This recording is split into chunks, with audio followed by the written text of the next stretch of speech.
If you wish to formulate the most efficient, best routine based around your specific lifestyle, commitments and responsibilities, then keep watching the video.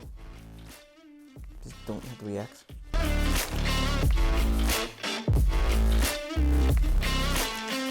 How's it going, everybody? It's Carl here from the Orcs Den, back. I promised a video every week. I promised, and I am delivering.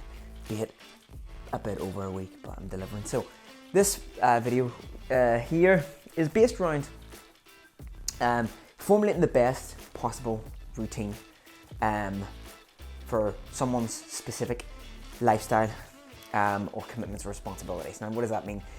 What I mean by that angle is that I could some people have kids.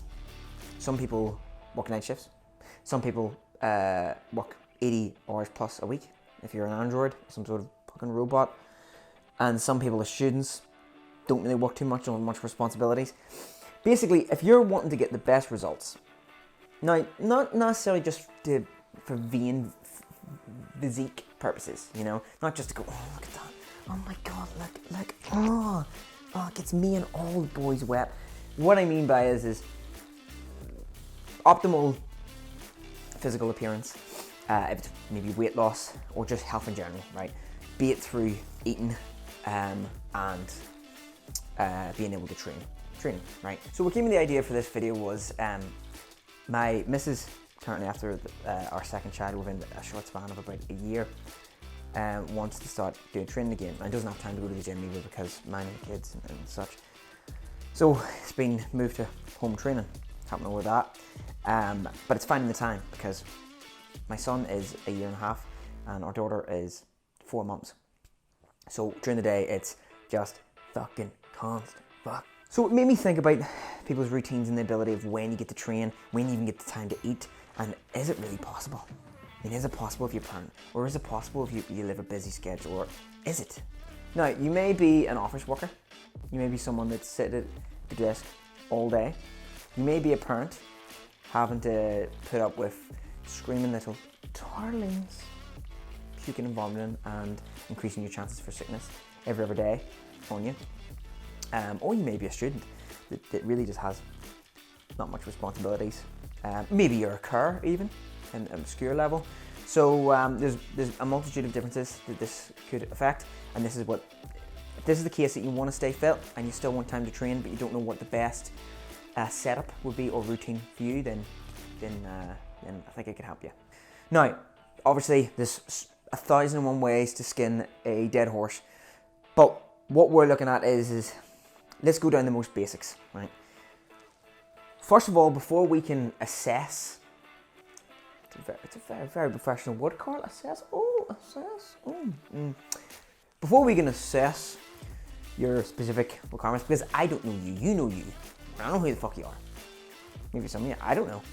You'll know you best. You know what you have to do in life, what your commitments are, what your responsibilities, how much time you can dedicate to something, how much time you can move away things and shape things.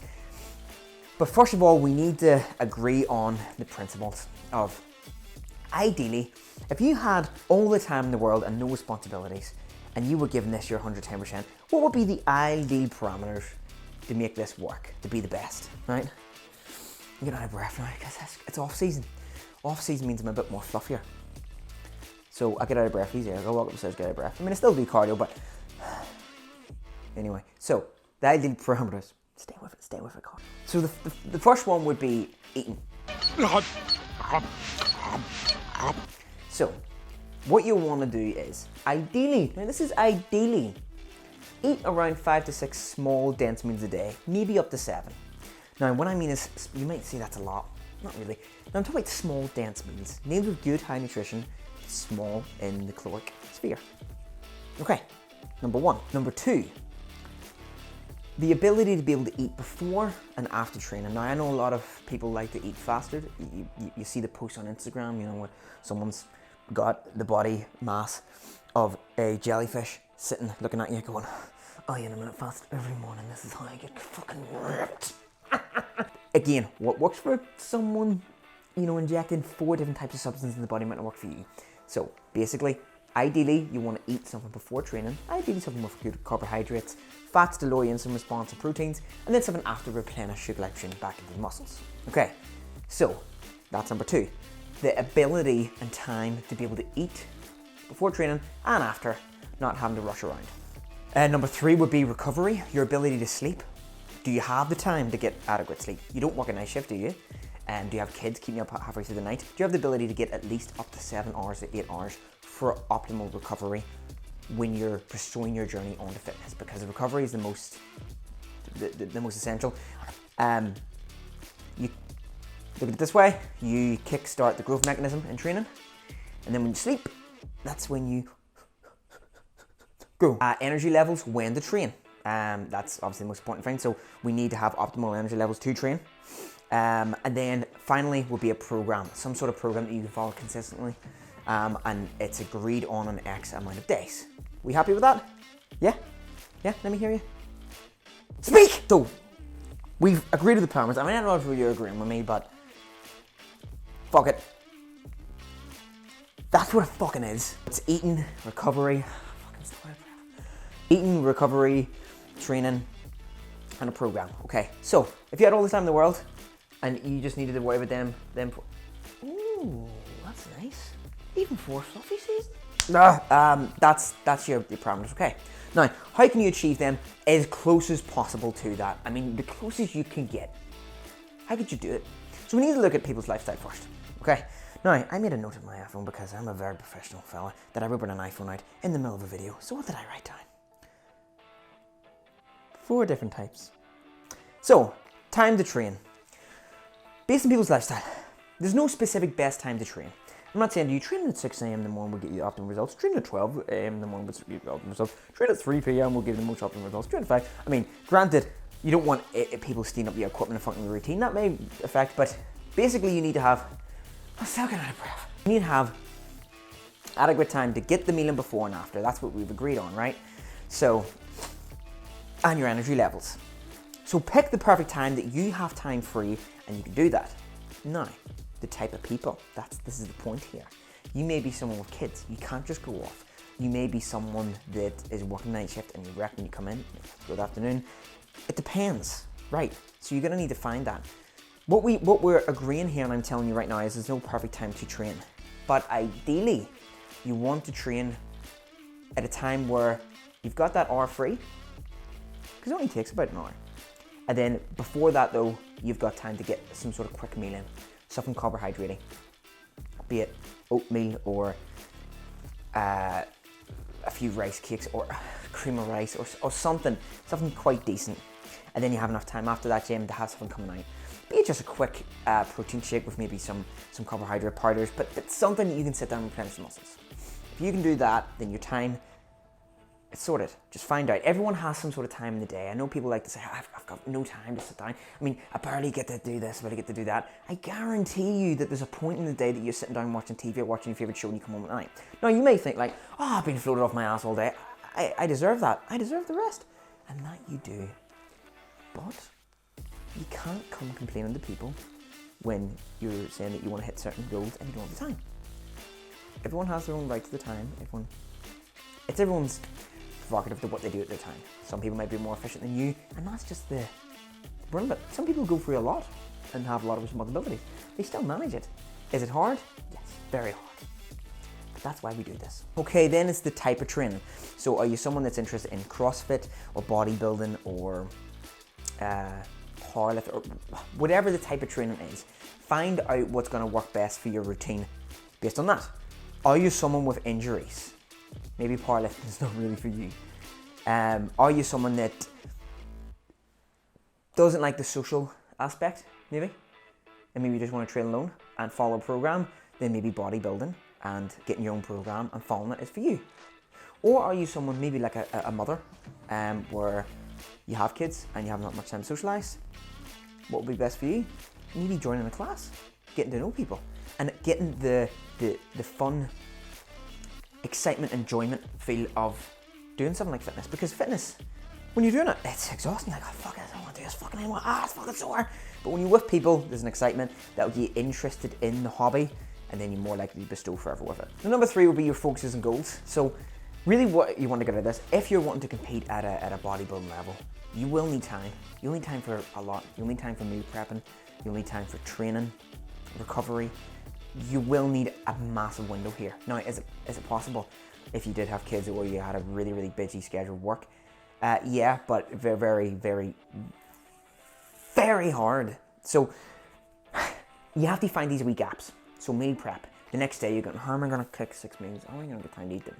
Well, the first thing, let's take it at a time. How do you get time to cook them? The night before. Everyone's gone to bed, you take the 45 minutes. Right, that's 45 minutes of your own free time, but this is your exchange and what you agree to do when you get into this. And then eating it. Go for meals that maybe they're quicker to eat, that you can digest, you know you can scramble away quickly. Or if you know that there's going to be a lot of meals during the day that you can't eat quickly, meal replacements. Meal replacements are great. Get a smoothie maker, bit of protein, even oats, blend it up, or you can get a lot of good meal replacements out there on the market at the minute for a decently price. So that's something around 300 to 400 calories per serving, 40-50 grams of protein, 30 to 40 grams of carbs, and maybe at an adequate level 15 grams of fat. Then that would be pretty good. Oh, the sun's out. And then it's your time to eat as well, because if you're going to try to eat every 2.5 hours, it's very important that you have time for that. So that's why the meal replacements are probably the best angle for this. Now let's quickly go through the scenarios here. So say you're a night shift worker, you're someone that starts at 11 o'clock, doesn't get out to 7 a.m. One thing you could do is train before work time. That would be perfect. You can eat before that, and then on the way to work you can take some sort of a replacement shake or a protein shake, and that'll fuel you for the rest of the work. Now, if you're worried about being tired going to work after a training session, then you could try to angle that to after you wake up from the next morning. I assume you go to bed, you go to sleep, wake up around 12 or 1 o'clock, eat breakfast, wait another hour, have some pre-workout meal, go to the gym and do it that way. For students, you're in luck. You don't have to worry about anything about this. In fact, you should be getting great results. Following all the methods I listed at the start, if you have no time restraints, you've got no fucking excuse. Now, you do have social pressures of drinking. That's fine.